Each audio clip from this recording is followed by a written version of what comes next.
Hello dear students, welcome back to Ved prep biology academy. तो आज हम C U E T P G 2023 के respect में जो आपका कोड है PGQP08, जो आपका कोड है PGQP08 और ब्रैकेट में रोमन में लिखा हुआ है 8, यानी कि फूड टेक्नोलॉजी के बारे में जो इसका सिलेबस है, जो इसकी एलिजिबिलिटी है, जो इसकी कंप्लीट इंफॉर्मेशन है, वो डिस्कस करने जा रहे हैं। तो अगर हम बात करें यहाँ पे फूड टेक्नोलॉजी की, तो सबसे पहले तो आपको अपना कोड पता होना चाहिए। फूड टेक्नोलॉजी का जो फॉर्म आपको फिल करना है उसके लिए आपको कोड यूज करना है PGQP08 और यहाँ ब्रैकेट में रोमन में लिखा हुआ है 8। क्या लिखा हुआ है? 8। ये कोड जो है आपका फूड टेक्नोलॉजी के लिए है। फूड टेक्नोलॉजी के नाम से दो पेपर है, एक फूड टेक्नोलॉजी का लोन पेपर है और एक के साथ में एक और कॉम्बिनेशन दिया हुआ है सब्जेक्ट का। तो इट्स अप टू यू कि आप कौन सा पेपर देना चाहते हो। अगर आप सिर्फ फूड टेक्नोलॉजी का पेपर देना चाहते हो तब आपको ये कोड फिल करना है PGQP08 और ब्रैकेट में रोमन में 8। अगर इसके सिलेबस की बात करें तो इसमें सबसे पहली जो यूनिट दी हुई है वो दी हुई है फूड पैकेजिंग की। फूड पैकेजिंग में हमें एक्टिव और इंटेलिजेंट पैकिंग देखना है। उसके बाद फूड पैकिंग में हमें फूड पैकिंग में हमें फूड पैकिंग में हमें एक्टिव एंड इंटेलिजेंट पैकिंग देखना है, MAP मैप देखना है, एसेप्टिक पैकेजिंग देखनी है, रिटोर्ट पैकेजिंग देखनी है, पेपर पैकेजिंग देखनी है, प्लास्टिक एंड मेटल पैकेजिंग देखनी है। इसी के बाद नंबर सेकेंड यूनिट जो है वो है हमारी फूड माइक्रोबायोलॉजी।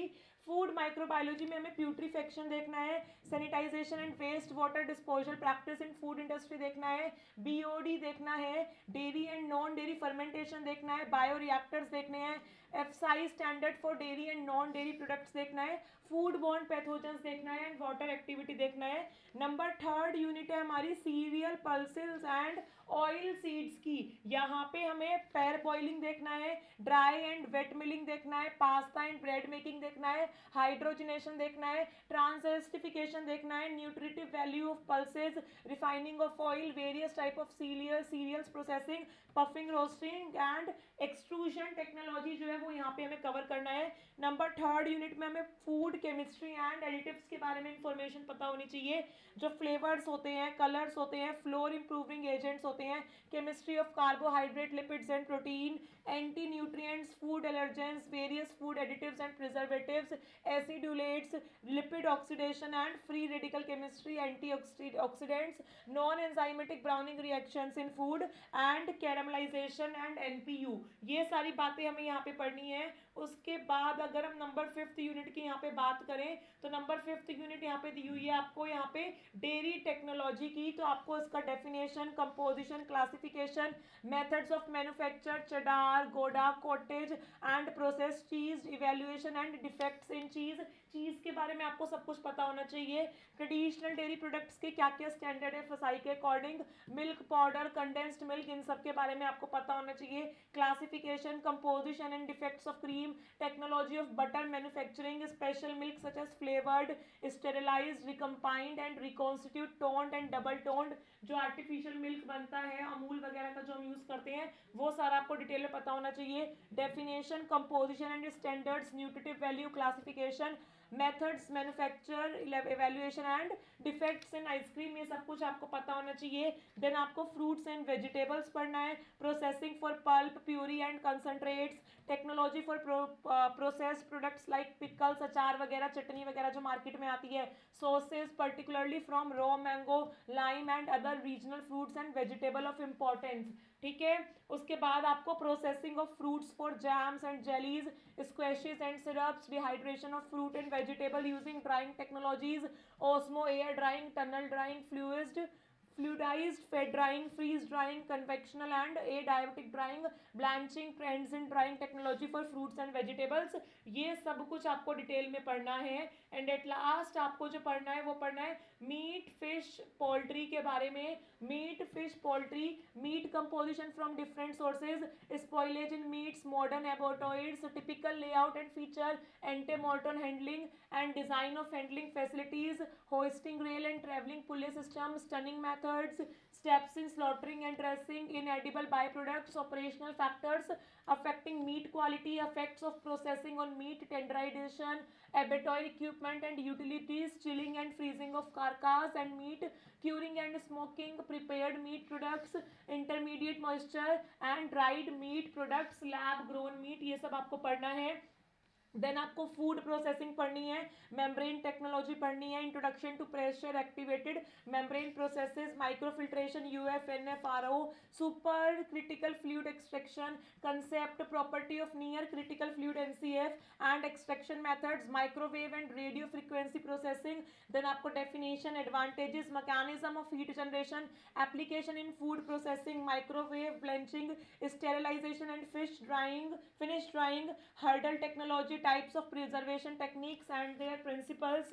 एंड उसके बाद आपको हाई प्रेशर एंड अल्ट्रासोनिक जो प्रोसेसिंग होती है वो पढ़नी है. फिर आपको high intensity light, pulse electric field, ohmic heat, IR, inductive heating and pulse dextran, food processing and preservation, ये सब आपको देखना है. और उसके बाद बेटा आपको जो यूनिट मेंशन करी हुई है, वो जो लास्ट की जो 2 यूनिट मेंशन है यहाँ पे, वो है फूड सेफ्टी और food engineering, quality management, GMP, GHP, GLP, gap, sanitary and hygienic practices, HACCP, quality manuals, documentation and audits, then Indian and international quality system and standards like ISO and food codex, food safety management system codex, concept of quality management, objective of importance, function of quality control, ISO 2000 से 2018, ये सब आपको देखना है.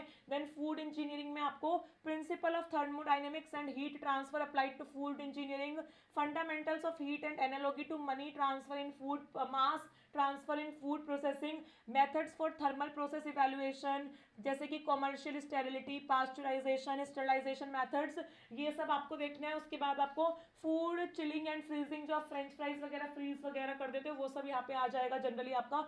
Pre cooling and cold storage, CMA, properties of frozen foods, freezing point depression, general introduction of enthalpy change during freezing, cryogenic freezing and IEQF, design of food freezing equipment such as air blast freezers, plate freezers and immersion freezers.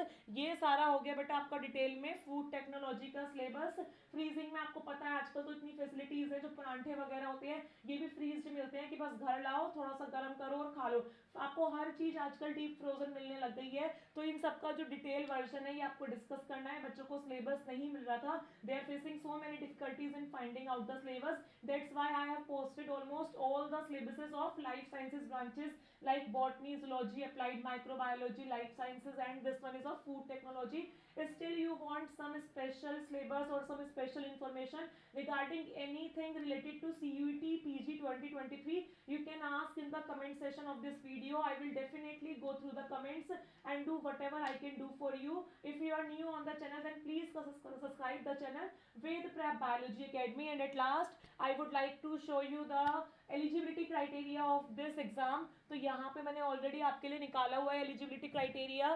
तो यहाँ पे जो आपका code है PG QP 08 food technology से अगर अपना आप MSc MTech करना चाहते हो, पैटर्न वही सेम है. 25 जनरल क्वेश्चन आएंगे, 75 डोमेन के आपके क्वेश्चंस आएंगे, ठीक है, डोमेन वाले आपके क्वेश्चंस आएंगे यहाँ पे.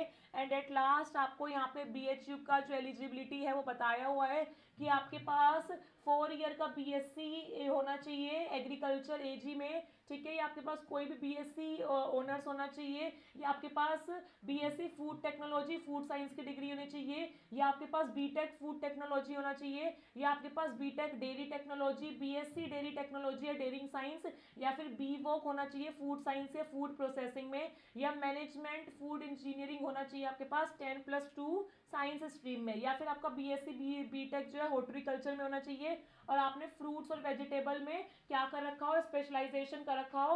और अगर आपका पॉइंट सिस्टम है तो आपके 10 में से 6 होने चाहिए, 4 पे से ग्रेडिंग हुई है तो 4 में से 2.5 होना चाहिए, और 5 में से हुई है ग्रेडिंग तो 5 में से 3.5 होना चाहिए, 6 में से ग्रेडिंग हुई है तो 4 होना चाहिए, ठीक है. ये आपका मेंशन किया हुआ है जनरल कैटेगरी कैंडिडेट्स के लिए OGPA. और उसके बाद अगर आप बात करें यहाँ पे किसकी बात करें बेटा, यहाँ पे आप कि अगर ये जनरल कैटेगरी का है और रिजर्वेशन की बात करें तो वो रिजर्वेशन यहाँ पे दी हुई है SC ST OBC और PWD के लिए कि 4 में से 2 चाहिए चाहिए, 5 में से 3 चाहिए, 6 में से 3.5 चाहिए, 10 में से 5.5 चाहिए SC ST OBC और PWD कैटेगरी को। तो ये सारी आपकी बातें हैं बेटा, ये सारी बातें हैं आपकी एलिजिबिलिटीज के रिगार्डिंग। इसके अलावा अगर आपको कोई भी यहाँ पे डाउट है तो आप पूछ सकते हैं इस वीडियो के कमेंट सेशन में। And thank you so much guys and stay connected with Ved prep biology academy.